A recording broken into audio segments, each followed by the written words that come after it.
Ярослав Хлышчоў стаў валанцёрам 6 гадоў таму, калі вучыўся ў каледжы. Зараз малады чалавек студэнт Баранінскага універсітэта. Рабіць добрыя справы не перастае, кіруе валанцёрскім атрадам «Добрае сэрца», які дапамагае пажылым людзям, а таксама працуе ў прытулках для жывёл. Мне всегда было присуще помогать людям.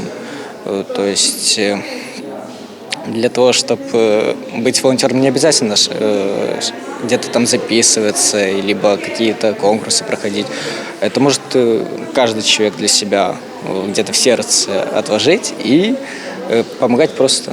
Навучэнец каледжа, будучы инженер Константин Клюев, таксама лічыць, дапамагаць важна и не складана. Я в отряде где-то 2,5 года. Почему решил стать волонтером?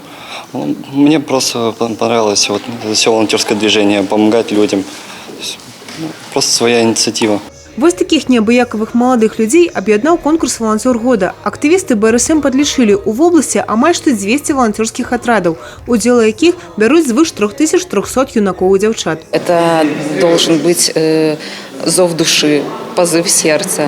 То есть, другими словами, и не сказать, потому что это действительно ребята, которые вкладывают душу в реализацию своей деятельности, и они всегда готовы идти на помощь.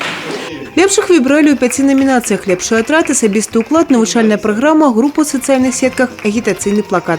Слова падзякі ад Саюза ветэранаў і грамадскага аб'яднання інвалідаў па зроку, камітэта па працы, занятасці і сацыяльнай абароне Брэсцкага аблвыканкама, дыпломы і словы падзякі для валанцёраў. Наши волонтеры трудились на различных моментах, аспектах.